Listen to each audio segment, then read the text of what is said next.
That's what I hear tell. That's what So we're on. That we are? Oh, hi! I had no idea. Just chatting away.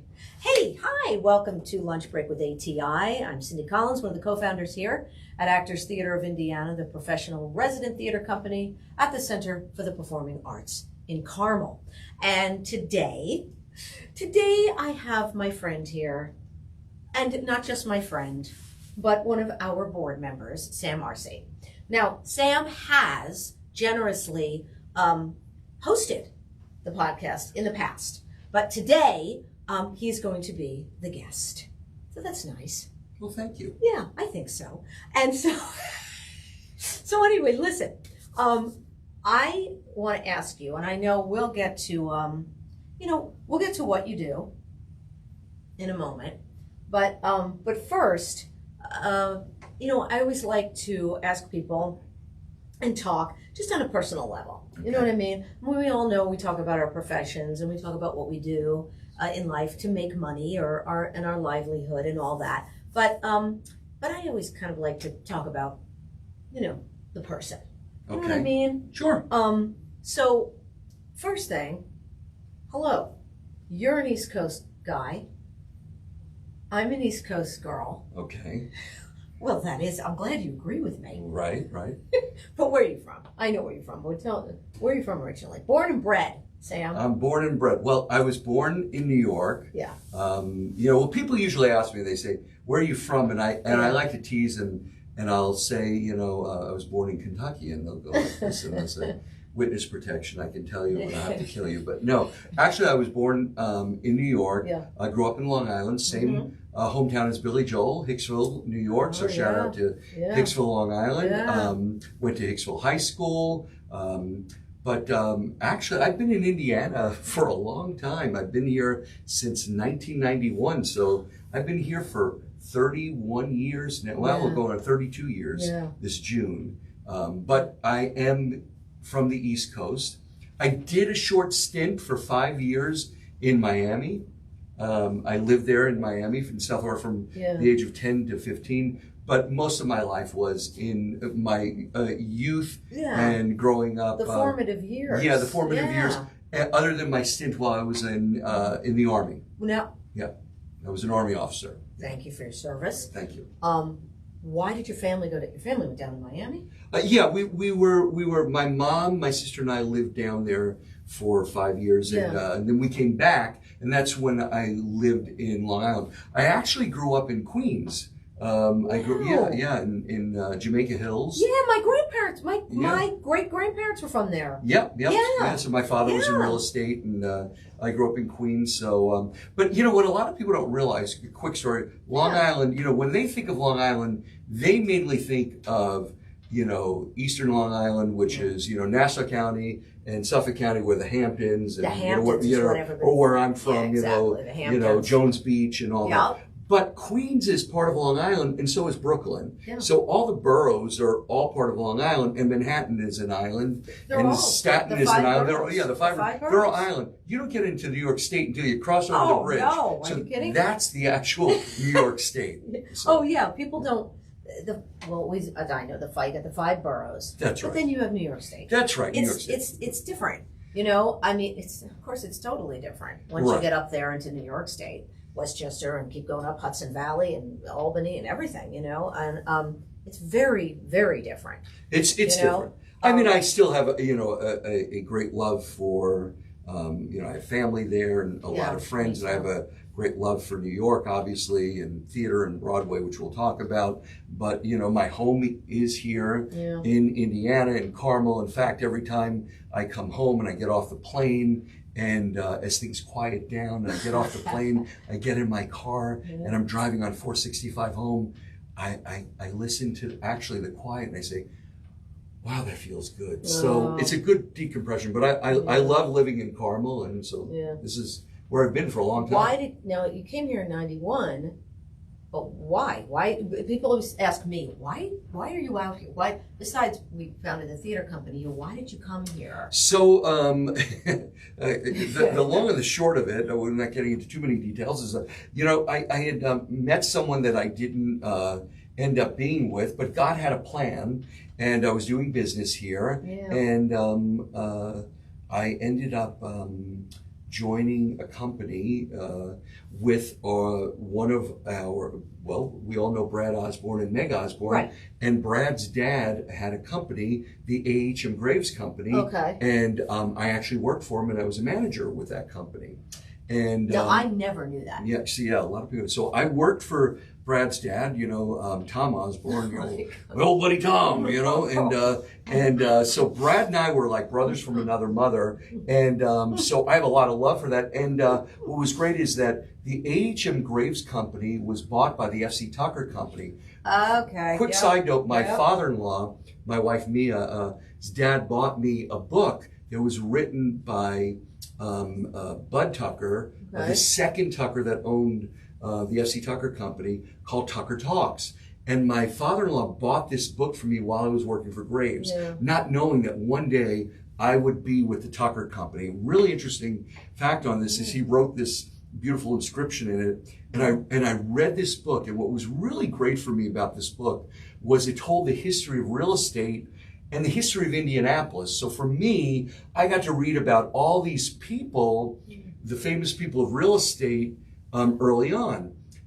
Well, lo and behold, in the summer of '97, the A.H.M. Graves Company merged into the F.C. Tucker Company. Okay. So now I became part of the F.C. Tucker Company. So in October of '92, I was with Graves, which became part of the F.C. Tucker Company, which I've been part of since October of '92. So I just celebrated my 30th year with the combined company. You know, that says, I mean, and I have to say that it's almost like nowadays, people aren't with companies that long. True. 30 years. True. It's different from my parents' generation.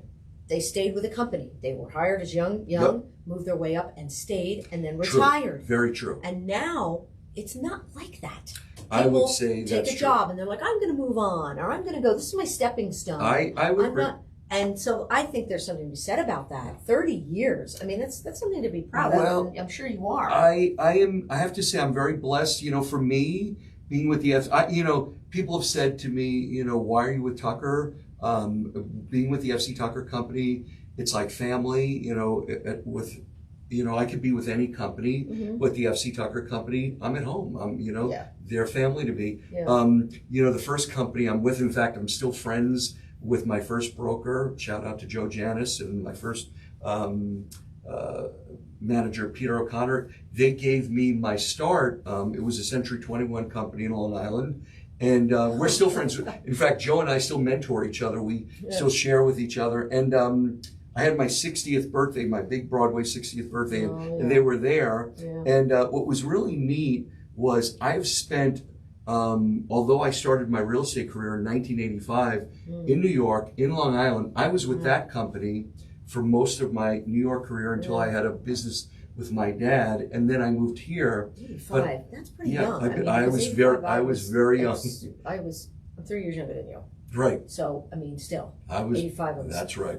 You do the math. I'm 60. I've been 38 and years. So you were just out of college. It sounds like you were just out of college, just finished my active duty tour. In fact, my dad said to me, he said, so what do you want to do next? Well, there was law school, management training, and then he said to me, well, why don't you try real estate? But his motivational speech to me was, I want you to go on your own, find a company that's willing to train you, and succeed on your own. And that's what I did. Yeah. So did you do ROTC in school? I did. And then you had to go. I did my ROTC. You had to do an active I did some of my active duty time, and then came back into the reserves, and then I was in real estate. So I was young. God, you were. I was very young. I was fortunate, as young as I was, that I had success. I was very driven.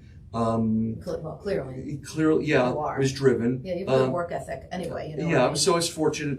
And but when I moved here, what was really neat for me is Indiana was growing. So Carmel didn't look like it. No. It did. In fact, in '91, I called it Millionaires Row, 116th Street, had a couple of the big mansions, and we weren't paved in brick, and Mayor Brainerd wasn't the mayor at that time, and shout out to Jim and for all you've done for us. But I saw all the wonderful things that were happening and was so excited to be part of this. In actuality, when I first moved here, I worked on the South Side. So for me, I went from the big city to working in Green Acres. It was like, and I learned so much about real estate. But I ended up being on the North Side, Keystone at the Crossing area, which I'm actually, my office is the Tucker Keystone office, right across from Keystone at the Crossing. Yeah. Beautiful office, great office. Yeah, because Katrina Basile was with Tucker. That's right. Forever. Katrina and I are great friends. Katrina was with Tucker for such a long time. That's right. Her and I are friends. Her husband Frank and I are friends. Yeah, we are too. We love them. We're all, I'm part of that family. And so I joined and have been part of that. I've been was a Graves manager. I was a Tucker manager. I had the opportunity when I left management to start my own team, which I have. That's where I met my wife. So Mia and I actually met. Right, that's what I was going to say. So how did you meet your wife? So Mia and I met in September of '92, and a year later we were friends. A year later we started dating. And January 1st, very good friends. Right? Yeah. No, we were friends, and then we started dating. And in 1996, in January of 1996, we got married. I became an instant dad to Michelle, and we had a really great life. Everything was wonderful. I built my career, and it wasn't actually until 2005 that my son Sammy was born. We were much older parents, so they were 15 years apart. Yeah. But that's how my oldest brother's 17 years. So you have now. Well, now a grandson. Right, right. So my daughter Michelle, she's a doctor. Her and her husband Waleed, they were married in October of. Was it last year? Yeah, last year of 21, and they just had a baby in November. He's just a couple of months old, 6 weeks actually. So little Dean, and so Mia and I are first-time grandparents. But just 17 years ago, we had our blessed Sammy. So he's the third. I'm actually the junior, and so it was actually for me. My real estate career blossomed. I was very blessed. But then how? Okay, here you are, this real estate agent, but always probably, and I can imagine, Sam, that you wouldn't have gotten into producing if you weren't always a supporter of the arts and a lover of theater. I mean, growing up where we grew up, we're surrounded by it. It's everywhere, which is wonderful about the tri-state area where we come from. So, but you started.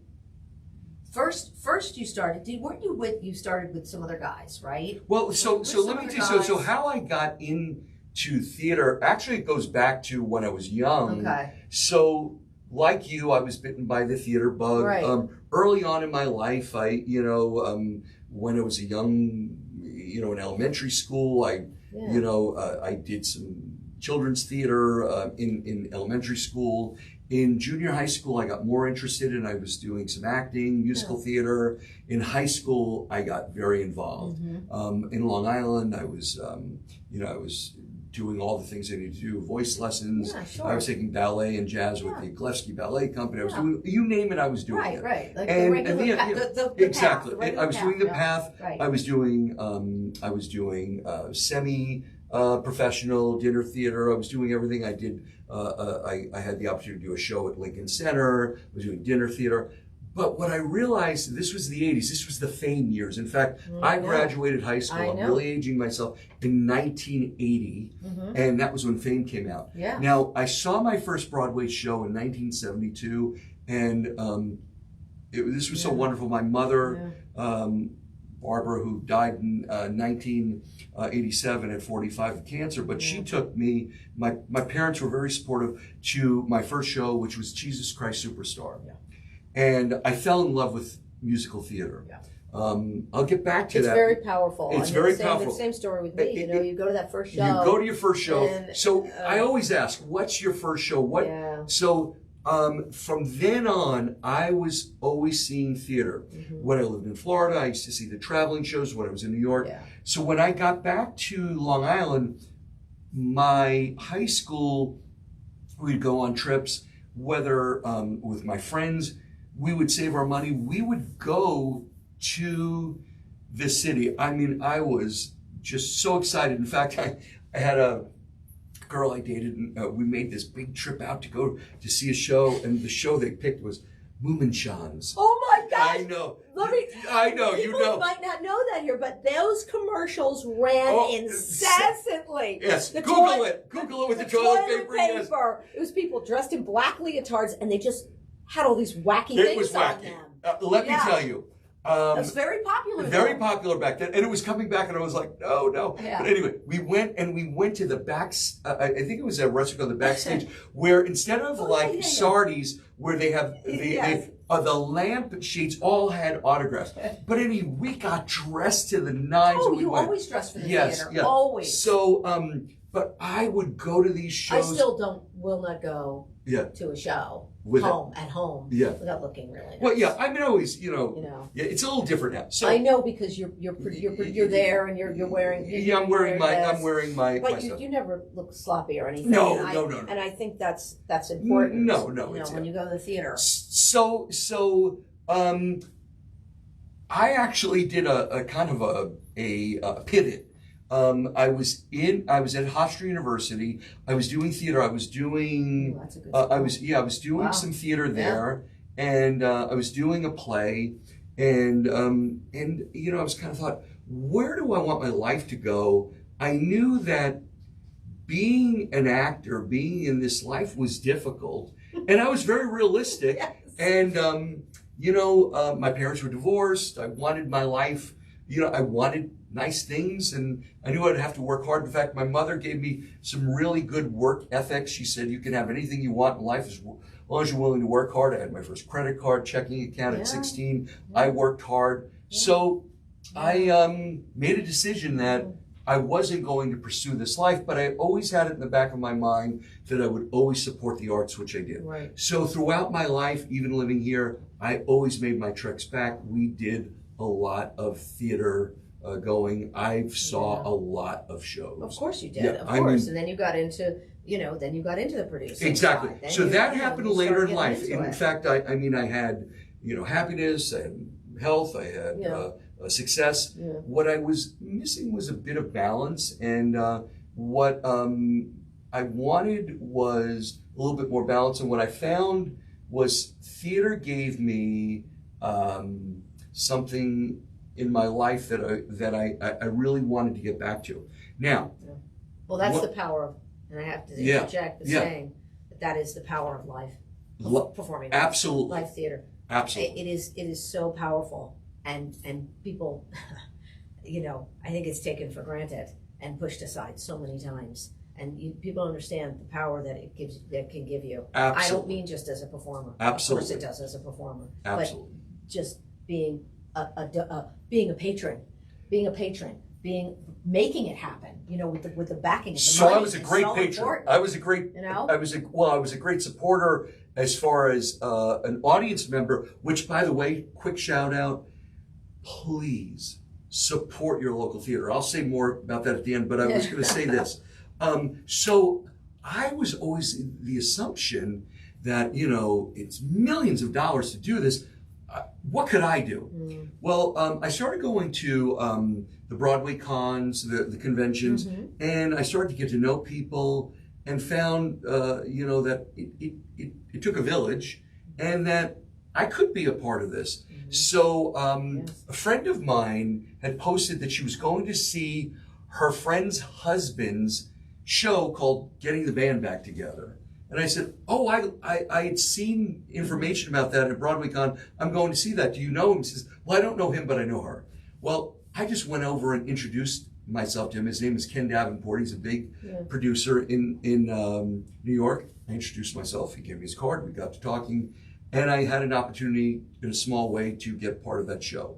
It was the best Because money. first you invest. First you were an Exactly. investor. First you just were an investor. And I was an explain investor. to people, the producers of the show get the investors. Right. Okay? So they get the money. They put their own money in, but they also are in charge of getting smaller amounts of money from people as being investors. So you moved up. You started that way. Exactly. And then you moved and into... I still do. I know. Right. But you've also now moved into producer. In the co-producing role. So I was able to put money in. Now, loved that show. The show didn't do well, but it got me in the door, and that's where I met my partners, my partner Scott, my partner Mary, my partner Daniel, other friends, Mark Levine, who I'm going to be doing a show that has Indiana ties. Two of the people that wrote it's called Fly More Than You Fall. They went to IU. I'm doing an original musical called Super You, which we just did a workshop. Which you told me. That's right. In Indiana. Melissa Jones. Yeah. She is the lead producer. Yeah. She was a co-pro investor like me. She went to Ball State. I'm working with Joel Kirk, who you know did Discovering Broadway. Yeah. I'm helping him co-produce his Hamlet pop musical. The point is that I had to invest to start, but it allowed me to get in. Mm-hmm. That led me into other productions. Mm-hmm. I did Be More Chill that I invested in, American Sun, and so on. But you don't always get your money, so here's the end. And it's a crapshoot. It is. Because it just is. Investing in anything is. It's just not theater. Investing in anything is a crapshoot. There's no guarantee. There is no guarantee. Will blow off the charts. Right. So I was going to say something. Get your money. I'd like to dial back a crapshoot to say this.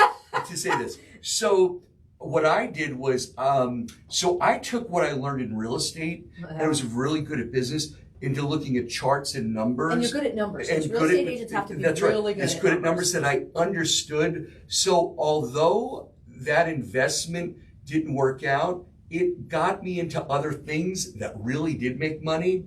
And so I'll give you an example. I'm also in Las Vegas. I'm involved in Chris Angel. Chris Angel has made us great money. So sometimes that one may not be the artistic masterpiece. Well, you kind of have to. That's right. But that gave me the investment dollars to put into the other things. I'm involved in a movie, which I'll talk about. So the point is that I invest with my head and my heart, but I invest in people and the creativity. And so, yes, you have to be an investor first. Now, here's the key. As a co-producer, as a producer, I do get other people involved, but I always have my own skin in the game. Right. There are producers and co-producers that don't. No. It's just not the way I work, and I have nothing. Oh, everybody's different. You have people, that's right. You produce you don't even see, you don't even know. That's right. They're silent. They're so silent. That's right. But it's not. I mean, listen. Teach his own. You get the money and gets the product up. Right. So it doesn't. That doesn't matter. So as I'm educating people, and a lot of people that are coming to me that are asking me about investing, that I'm educating them, is what I'm showing is that they're gleaning and learning from me because I have 5 years now of this. Yeah. Is that they can learn. And as an example, if you had $25,000, if you had the opportunity of having money in Hamilton, you might not be working right now because that investment probably have paid back about 20 times. So there's some of these newer things that I'm doing. I'm not going to say they're Hamilton, but they have the potential of being with high risks, big rewards. Right. But the key thing is that you're investing in the creativity of something new and original. Well, you have to believe in it. You have to believe in it. You're putting your money into something, and you must believe in that product. Absolutely. You must believe in it. And I mean, why would you spend that? It's your hard-earned money. Why would you? True. Why would you even bother? Why would you do it? So, yes, I thank you, Philip. Thank you. Yes. Yeah. Go. Getting the high sign here. But the other so that's part of it. The other thing that I've gotten involved in also locally now is I'm part of a new movie production company called Pegasus, which is now movies that are being made. These are studio films that are being filmed here in Indiana with Indiana state tax credits. That's good. So it's always good for a state to get that. That's I remember when they started filming, when they started, I was in SAG for years, okay? Yep. When we came out here, there's nothing out here, right? Nope. There's nothing. So I stopped paying my dues in that union, but Yeah. never officially left, but just kind of stopped paying my dues because we were so damn busy anyway with the company. But it's great when they start. All of my film work was in New York. All of it. Well, All of it in the tri-state area. All I'm New going to York, tell you, New Jersey, we're because doing some big things. they started filming more stuff there. They started to do that, and I loved it. You know, now down in it, all that Atlanta area, they are so hot down there with doing stuff. Well, we're going to be, I can't say we're now- going to be the next Atlanta, Yeah, but that's great. we have potential here. So Pegasus is doing, we have an upcoming movie called Little Five that's being pre-production. We have a romantic comedy that we're going to be filming with a major star. I can't tell you everything, but if you're interested, reach out to me on social media, or I'm very easy to get. Just Google Sam Arce or Broadway Sam, and you'll find me. And I can tell you about house. that. Go Just knock on the don't door. worry. He's If friendly. You can find Friendly me. guy. You know. But I'm excited to be part of the Project Mandela. We're in London right now. Show that. So that's the latest. So this is the latest. We're off West End, like any big production. We're on the.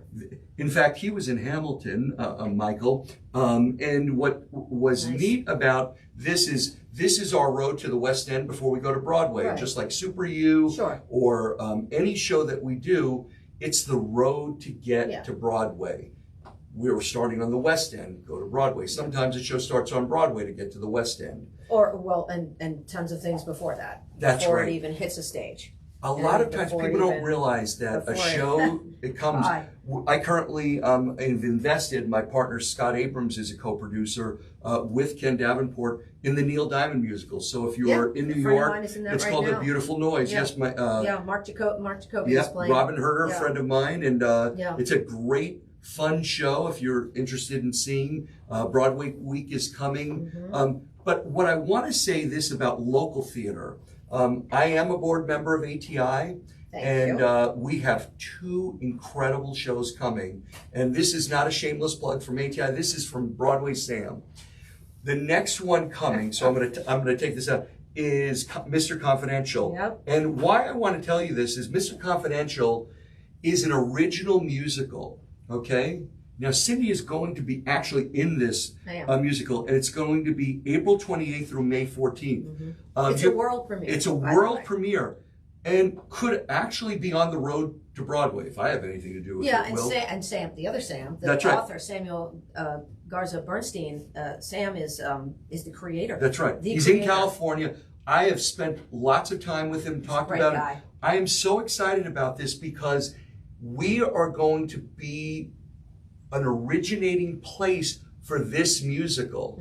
So my challenge, my suggestion, my wish for you here in Indiana is to buy a ticket, experience live theater. ATI is one place to do it. Come see it.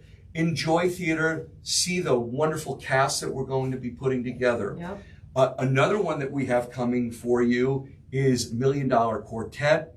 That will be at the Palladium. 2 nights only. 2 nights only. That's 2 nights only. 2 nights only. Come right on, baby, at the that's right at the Palladium. That's a completely different show. We have such great local theater. So if you don't get to go to Broadway, we have Broadway in your backyard, and that's what ATI gives you. And besides ATI, we have other local theater. Support your local theater. See the traveling shows that come in. If you follow me on social, whether it's Broadway Sam Arce on Instagram or Sam Arce or Broadway Sam on Facebook, I will share my love, my passion for Broadway, for theater. For me, it's my life in theater is encouraging people to inspire, to encourage, to motivate them to love and share the arts. To educate, to inspire. Entertain. It's not just entertainment, it's the whole experience. More importantly, our young people, when you see these people that are stars today, they all started in some local theater somewhere. And if it wasn't... regional theater is very important in this country. That's right. It's just not, and as an actor, I've worked everywhere. That's right. Everywhere in this country, abroad, all around the world. That's our work. That really is our work. Absolutely. The Broadway shows are wonderful, and that's what I grew up seeing. But regional theater is the theater in the United States. It really is. The tours, the national tours that go out, and people can see that stuff. You know what I mean? And regional theater is, my God, that's for everybody in the country. Everywhere you are, there's usually a professional theater company in every state in our country, I think. You know what I mean? And I think it's very important. But it's also important, like you said, it's important to appreciate your local professional theater, right? Well, to wrap it up for me, that's why I'm on the board. Right, exactly. And also, you know what? Because I'm from there, go see a Broadway show. Well, you know true. What I mean? See a Broadway show, you know what I mean? But support your local theater. I mean, you know what I mean? Support it. ATI is a non-for-profit. That's why I'm on the board. So for me locally, I put my dollars, my heart, my soul into ATI. And that's not getting your investment back. No. With not-for-profit. No. You know what? I get my investment back. You know why? You're just giving your money. Because I love these people here. I love these people True. here. They are an equity theater. They put their heart and soul, and I put my heart and soul into them. And we appreciate it. So thank you. Beyond belief, we appreciate it. You're one of our absolutely best board members, believe me. Well, and it's good because Sam's he's not just a great board member. You know, he's got that experience behind him, and we appreciate that. You know, he's got a little touch of the acting bug in him. You know, he's a good guy. And he's knowledgeable. I don't know. I'm going to ask Sam. I'll play anything. I'll play the dead body on the floor. Oh my God. This show I might come out for. I might have to come out. I'd just like to, before we wrap it up, I just have to show you this. This is Should I pull up my cord? This is totally. I have to. This is the production values here are absolutely off the charts. This just about wraps it up and says it all for ATI. Hello? I don't think this is the way you talk. Anyway, I hope you could hear us today. Before we leave, I have one little special guest, Oh, little special guest, the newest member. Come on. The newest member of the ATI family. Oh my gosh. The newest member of ATI, Millie. Hello, Millie. She's getting excited, and I think she just peed on me. But listen, that's par for the course here, puppy pee. So thank you for joining us for lunch break with ATI. Thank you so much. And somebody will be in front of this camera next week, but it won't be me and Millie. Thank you, Sam Arce, so much. Bye-bye. Thank you. Bye.